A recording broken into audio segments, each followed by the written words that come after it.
I think the first important strength is put in the energy which is necessary, even if you have to go 10 miles further, 20 miles further. And that's what I learned as a musical student. The competition is so fierce that you cannot just do what is necessary. You have to do 10 times more because you have a huge competition. And I'm very glad that I did this study. And the other thing is actually, as a musical student, it's your own decision. It's how much you train per day.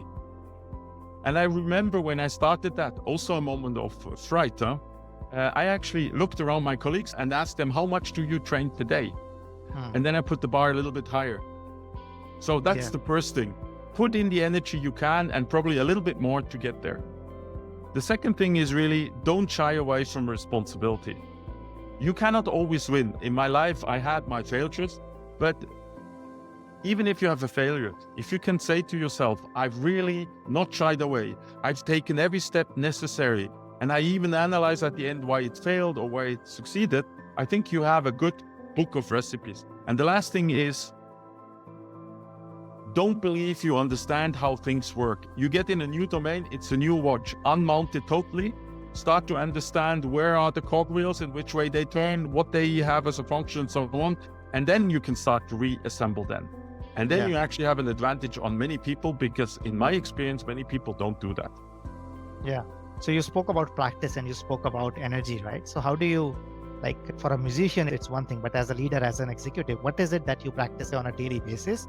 And when it comes to energy, like how do you fill yourself with energy? Because it's a lot about giving, it's a lot about taking in, but how do you sustain that? How do you make sure you are nurtured?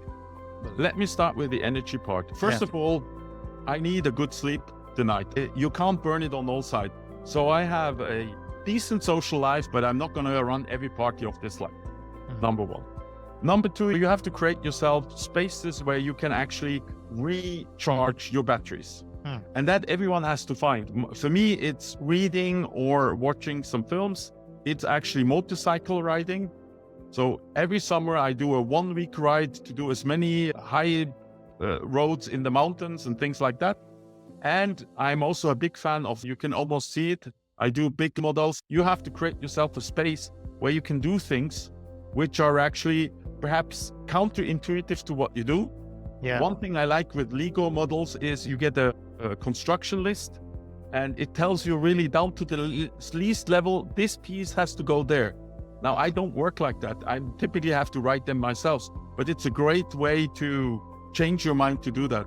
And the last thing I do is actually, I'm the cook of the family, so I make every evening the dinners and also the dinner list, which is also, it's something more service oriented. So you have to find yourself activities which are your secret garden, if I might say.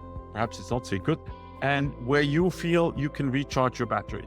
But clearly keep in mind, as I said, if you want to live up to positions like I had, you have to admit that work is your life. So you have to be a little bit more attentive how much you want to invest in other things. It won't work totally. And I must say, I'm by definition a super energetic guy. I thrive on challenges. I thrive on new questions or problems.